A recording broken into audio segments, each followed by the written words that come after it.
Hi friends, welcome to infinite world of GK. ഇന്ന് നമുക്ക് USS എക്സാമിന് വേണ്ടിയുള്ള മലയാളം വിഭാഗം ചോദ്യങ്ങൾ കാണാം. കഴിഞ്ഞ ദിവസം നമ്മൾ കേരള പാഠാവലിയിലെ ചോദ്യങ്ങൾ കണ്ടിരുന്നു. ഇന്ന് നമ്മൾ കാണുന്നത് അടിസ്ഥാന പാഠാവലിയിലെ ചോദ്യങ്ങളാണ്. ഒന്നാമത്തെ ചോദ്യം, നജീബ് എന്ന കേന്ദ്ര കഥാപാത്രം ഏത് നോവലിലാണ്? Option A Aarachar, B Aadujeevitham, C Khasakkinte Ithihasam, D Mathilukal. ഉത്തരം ഓപ്ഷൻ ബി ആടുജീവിതം. 2. പാമ്പുകൾക്ക് മാളമുണ്ട്, പറവകൾക്ക് ആകാശമുണ്ട് എന്ന ഗാനം ഏത് നാടകത്തിലേതാണ്?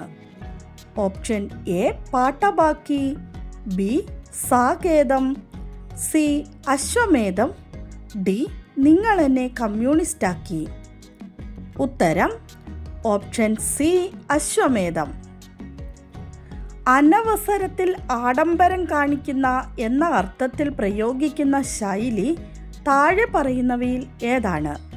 ഓപ്ഷൻ എ തലമറന്ന് എണ്ണ തേക്കുക, ബി അർദ്ധരാത്രിക്ക് കുട പിടിക്കുക, സി ഉർവശി ചമയുക, ഡി നക്ഷത്രം എണ്ണുക. ഉത്തരം ഓപ്ഷൻ ബി അർദ്ധരാത്രിക്ക് കുട പിടിക്കുക. താഴെ പറയുന്നവയിൽ ശരിയായ വാക്യം ഏതാണ്? ഓപ്ഷൻ എ അവൻ പതിവായി എന്നും ക്ലാസ്സിൽ വൈകിയാണ് വരുന്നത്, ബി എന്നെ അച്ഛനാണ് മലയാളം പഠിപ്പിച്ചത്, സി മഴ പെയ്ത കാരണം കൊണ്ട് കൃഷി നശിച്ചു, ഡി പരീക്ഷയിൽ ജയിക്കാൻ കുറഞ്ഞത് 20 മാർക്കെങ്കിലും വേണം. സെൻറ്റൻസ് എല്ലാം കറക്റ്റായി ഒന്നും കൂടി വായിച്ചു നോക്കുക. അപ്പോൾ നമുക്ക് മനസ്സിലാകും. ചിലതിലൊക്കെ ഒരു വാക്ക് റിപ്പീറ്റ് ചെയ്ത് 2 തരത്തിൽ വന്നിട്ടുണ്ട്. പതിവായി എന്നും, കാരണം കൊണ്ട്, കുറഞ്ഞത് 20 മാർക്കെങ്കിലും, അങ്ങനെയൊക്കെ. അപ്പോൾ നമ്മുടെ ഉത്തരം ഓപ്ഷൻ ബി എന്നെ അച്ഛനാണ് മലയാളം പഠിപ്പിച്ചത്. അടുത്ത ചോദ്യം, വൈക്കം മുഹമ്മദ് ബഷീറിൻ്റെ ജീവിതരേഖയിൽ ജനന മരണ സൂചന നൽകുന്ന ശീർഷകമായി എഴുതാവുന്നത് താഴെ തന്നിരിക്കുന്നവയിൽ ഏതാണ്? Option A Vaikom Muhammad Basheer 1906 1994, B Vaikom Muhammad Basheer 1910 1996, C Vaikom Muhammad Basheer 1909 1987, D Vaikom Muhammad Basheer 1908 1994. അപ്പോൾ വൈക്കം മുഹമ്മദ് ബഷീർ ജനിച്ചതും മരിച്ചതുമായ വർഷങ്ങളാണ് ബ്രാക്കറ്റിൽ കൊടുത്തിരിക്കുന്നത്. അപ്പോൾ കറക്റ്റായിട്ടുള്ള ഉത്തരം ഏതാണ്? Option D Vaikom Muhammad Basheer 1908 1994. അടുത്ത ചോദ്യം, എഴുത്തിന് ആശയവ്യക്തതയും കൃത്യതയും കൈവരുന്നതിന് ചിഹ്നം സഹായിക്കുന്നു. തന്നിട്ടുള്ളവയിൽ രോദിനി അഥവാ അർദ്ധവിരാമം ചേർത്തിട്ടുള്ള വാക്യം ഏതാണ്? ഓപ്ഷൻ എ എന്ത് തേജസ്സായിരുന്നു, ബി അവർ പറയുന്നത് കേട്ടാൽ എന്താണ് കുഴപ്പം, സി ദേശക്കാർ മുഴുവനും അരങ്ങിനു മുന്നിൽ ഒത്തുകൂടും, ഡി കഥകളി എന്ന് കേൾക്കുമ്പോൾ മറുനാട്ടുകാർക്ക് മറ്റൊരു നാടുമല്ല ഓർമ്മയിൽ വരിക, കേരളം മാത്രമാണ്. അപ്പോൾ ചിഹ്നം എവിടെയാണ് അർദ്ധവിരാമം ചേർത്തിട്ടുള്ളതെന്ന് നോക്കുക. ഓപ്ഷൻ ഡി കഥകളി എന്ന് കേൾക്കുമ്പോൾ മറുനാട്ടുകാർക്ക് മറ്റൊരു നാടുമല്ല ഓർമ്മയിൽ വരിക, കേരളം മാത്രമാണ്. അടുത്ത ചോദ്യം, വൈക്കം മുഹമ്മദ് ബഷീറിൻ്റെ ചെറുകഥകൾ ഉൾപ്പെടുന്ന കൂട്ടം താഴെ തന്നിരിക്കുന്നവയിൽ ഏതാണ്? ഓപ്ഷൻ എ ശിങ്കിടി മുങ്കൻ, മരണത്തിൻ്റെ നിഴലിൽ, വിശ്വവിഖ്യാതമായ മൂക്ക്, ബി ദേവീഗ്രാമം, ദൈവം സ്വർഗത്തിൽ, വേതാള കഥകൾ, സി ഇന്ത്യ എന്ന വികാരം, മുഖം എവിടെ, ഉത്തരായണ, ഡി സർപ്പയജ്ഞം, ആവേ മരിയ, മോഹമഞ്ഞ. ശരിയായ ഉത്തരം ഏതാണ്? ഓപ്ഷൻ എ ശിങ്കിടി മുങ്കൻ, മരണത്തിൻ്റെ നിഴലിൽ, വിശ്വവിഖ്യാതമായ മൂക്ക്. അടുത്ത ചോദ്യം, മറ്റുള്ള ഭാഷകൾ കേവലം ധാത്രിമാർ, മർത്യന്നു പെറ്റമ്മ തൻ ഭാഷ താൻ, മാതാവിൻ വാത്സല്യ ദുഃഖം നുകർന്നാലേ പൈതങ്ങൾ പൂർണ്ണ വളർച്ച നേടൂ. ഇവ ആരുടെ വരികളാണ്? Option A P Kunhiraman Nair, B Vallathol Narayana Menon, C Kumaranasan, D Edasseri Govindan Nair. ഉത്തരം ഓപ്ഷൻ ബി വള്ളത്തോൾ നാരായണ മേനോൻ. 9. താഴെ നൽകിയിരിക്കുന്നവയിൽ എസ് കെ പൊറ്റക്കാടിൻ്റെ സഞ്ചാര സാഹിത്യ കൃതികളിൽ പെടാത്തത് ഏതാണ്? Option A Kappirikalude Nattil, B African diary, C Haimavatha Bhoovil, D Nile diary. S K പൊറ്റക്കാടിൻ്റെ സഞ്ചാര സാഹിത്യ കൃതികളിൽ പെടാത്തതാണ് ചോദ്യം. ഉത്തരം ഓപ്ഷൻ സി ഹൈമവത ഭൂവിൽ. 10. കാറ്റ് വീശുകയും മഴ പെയ്യുകയും ചെയ്തു. ഈ വാക്യം ഏത് വിഭാഗത്തിൽ പെടുന്നു? ഓപ്ഷൻ എ മഹാവാക്യം, ബി സങ്കീർണവാക്യം, സി കേവലവാക്യം, ഡി അങ്കിവാക്യം. ഉത്തരം ഓപ്ഷൻ എ മഹാവാക്യം. 11. താഴെ കൊടുത്തിരിക്കുന്ന സൂചനകളിൽ പോസ്റ്റർ എന്ന വ്യവഹാര രൂപത്തിൻ്റെ സവിശേഷത അല്ലാത്തത് ഏതാണ്? ഓപ്ഷൻ എ ഒറ്റ നോട്ടത്തിൽ പ്രധാന ആശയം മനസ്സിൽ പതിയണം, ബി സന്ദേശവാക്യങ്ങൾ ആകർഷകമാകണം, സി കുറഞ്ഞത് ഒരു ഖണ്ഡികയെങ്കിലും വേണം, ഡി പുതുമ വരുത്താൻ ശ്രമിക്കണം. ഇതിൽ പോസ്റ്ററിൻ്റെ സവിശേഷത അല്ലാത്തതാണ് കണ്ടുപിടിക്കേണ്ടത്. ഓപ്ഷൻ സി കുറഞ്ഞത് ഒരു ഖണ്ഡികയെങ്കിലും വേണം. അതാണ് കറക്റ്റായിട്ടുള്ള ഉത്തരം. 12. മടിയിലിരുത്തിയിട്ട് മാറോട് ചേർത്തിട്ട് മണിമണി പോലെ കഥ പറയും, ആനയുടെ മയിലിൻ്റെ ഒട്ടകത്തിൻ്റെയും ആരും കേൾക്കാത്ത കഥ പറയും. ഈ വരികൾ ഏത് കവിതയിലേത് ആണ്? Option A Kochanujan, B Kunjedathi, C Kochukomban, D Muthassi. അപ്പോൾ നിങ്ങൾക്ക് എല്ലാവർക്കും ഉത്തരം മനസ്സിലായി കാണും. Option B Kunjedathi. അടുത്ത ചോദ്യം, 2019 അന്തർദേശീയ ചലച്ചിത്രോത്സവത്തിൽ സുവർണ ചകോരം ലഭിച്ച സിനിമ ഏതാണ്?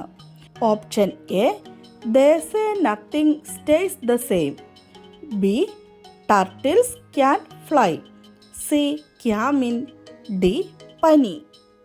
ഉത്തരം ഏതാണ്? Option A They Say Nothing Stays the Same. IFFK 2023 സുവർണ ചകോരം നേടിയ സിനിമ ജാപ്പനീസ് ചിത്രമാണ് ഈവിൾ ഡസ് നോട്ട് എക്സിസ്റ്റ്. അതും കൂടി ഒന്ന് ഓർത്തു വയ്ക്കുക.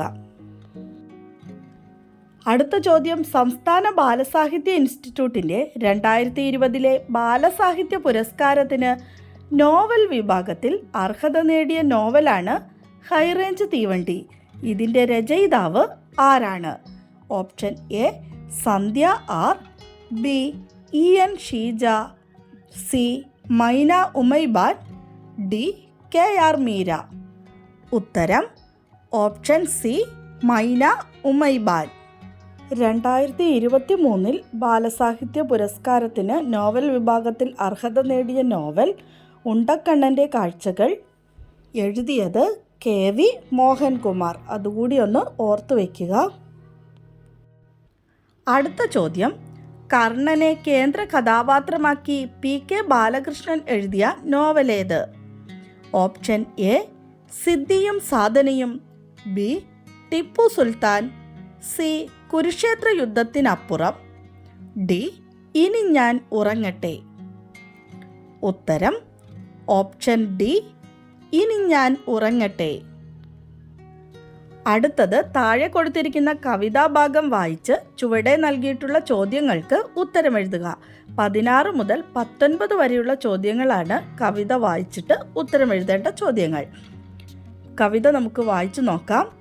കിഴവനാണെങ്കിലും ആ കൃഷിക്കാരൻ തൻ വയലിൻ വരമ്പത്തു വന്നിരിക്കും, മക്കളാ കണ്ടം കിളയ്ക്കുന്നതും നോക്കി നട്ടുച്ചയോളം ചടഞ്ഞിരിക്കും, ചളിയിൽ പുരണ്ടവരൂരുന്ന കാളതൻ കളിയാട്ടം കണ്ടു ചൊടിച്ചിരിക്കും.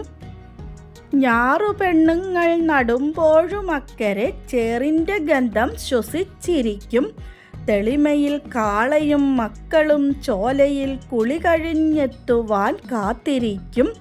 താനും ഈ ചേറ്റിൽ പിരണ്ടു കൂത്താടിയ കാലം മനസ്സിലെണീറ്റിരിക്കും. വാർദ്ധക്യം കൊണ്ടു വിറയ്ക്കുമാ ചുണ്ടത്തു വാക്കുകളിങ്ങനെ വന്നിരിക്കും. തിന്നും കുടിച്ചും കളിച്ചും ഈ ഭൂമിയിൽ എന്നെന്നും കൂത്തടിക്കുന്നു നമ്മൾ. ഇതാണ് കവിത. ചോദ്യം നമുക്ക് നോക്കാം. കൃഷിക്കാരൻ്റെ മക്കൾ വയലിൽ എന്താണ് ചെയ്തുകൊണ്ടിരിക്കുന്നത്? അപ്പോൾ നമ്മൾ കവിതയിൽ വായിച്ചു. നമുക്ക് ഓപ്ഷൻസ് നോക്കാം. വരമ്പത്ത് വന്നിരിക്കുക, ബി കണ്ടം കിളയ്ക്കുക, സി ഞാറ് നടുക, ഡി കുളിക്കുക. അപ്പോൾ നമ്മൾ കവിതയിൽ എന്താണ് വായിച്ചത്? കണ്ടം കിളയ്ക്കുക. ഉത്തരം ഓപ്ഷൻ ബി കണ്ടം കിളയ്ക്കുക. 17ാമത്തെ ചോദ്യം. ഞാറു പെണ്ണുങ്ങൾ നടുമ്പോഴും അക്കരെ ചേറിൻ്റെ ഗന്ധം ശ്വസിച്ചിരിക്കും. അടിവരയിട്ട പദത്തിന് പകരം പ്രയോഗിക്കാവുന്ന പദമേത്? അടിവരയിട്ട പദം ഏതാണ്? ചേറ്. അപ്പോൾ അതിനു പകരം ഉപയോഗിക്കാവുന്ന പദം താഴെ തന്നിരിക്കുന്നവയിൽ ഏതാണെന്ന് നോക്കാം. ഓപ്ഷൻ എ വയൽ, ബി ചോല, സി കർദമം, ഡി മണം. ഉത്തരം ഓപ്ഷൻ സി കർദമം. 18ാമത്തെ ചോദ്യം. ചുവടെ കൊടുത്തിരിക്കുന്നവയിൽ നിന്ന് കൃഷിയുമായി ബന്ധപ്പെട്ട ചൊല്ല് തിരിച്ചറിയുക. ഓപ്ഷൻ എ എലിയെ പേടിച്ച് ഇല്ലം ചുടുക, ബി കണ്ടം വിറ്റ് കാളയെ വാങ്ങുമോ, സി കാക്കയ്ക്കും തൻകുഞ്ഞ് പൊൻകുഞ്ഞ്, ഡി കൊല്ലുന്ന രാജാവിന് തിന്നുന്ന പ്രജ. ഇതിൻ്റെ ഉത്തരം നമുക്ക് കേൾക്കുമ്പോൾ തന്നെ മനസ്സിലാകും. ഓപ്ഷൻ ബി കണ്ടം വിറ്റ് കാളയെ വാങ്ങുമോ. അടുത്ത ചോദ്യം 19. നട്ടുച്ചയോളം എന്ന പദം പിരിച്ചെഴുതിയാൽ താഴെ കൊടുത്തിരിക്കുന്നവയിൽ ഏതായിരിക്കും ശരി? ഓപ്ഷൻ എ നട്ടുച്ച പ്ലസ് യോളം, ബി നട്ട് പ്ലസ് ഉച്ചയോളം, സി നട്ടുച്ച പ്ലസ് ഓളം, ഡി നട്ടു പ്ലസ് ഉച്ചയോളം. കറക്റ്റായിട്ടുള്ള ഉത്തരം ഏതാണ്? ഓപ്ഷൻ സി നട്ടുച്ച പ്ലസ് ഓളം. 20. ഒളപ്പമണ്ണയുടെ യഥാർത്ഥ പേര് എന്താണ്?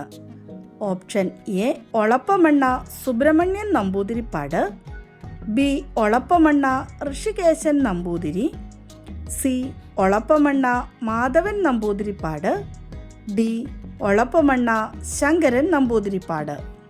ശരിയായിട്ടുള്ള ഉത്തരം ഏതാണ്? അതെ, ഓപ്ഷൻ എ ഒളപ്പമണ്ണ സുബ്രഹ്മണ്യൻ നമ്പൂതിരിപ്പാട്. ഇന്നത്തെ വീഡിയോ നിങ്ങൾക്കെല്ലാവർക്കും ഇഷ്ടമായെന്ന് വിചാരിക്കുന്നു. ഇഷ്ടമായ ലൈക്ക് ചെയ്യാനും ഷെയർ ചെയ്യാനും മറക്കല്ലേ. Thanks for watching.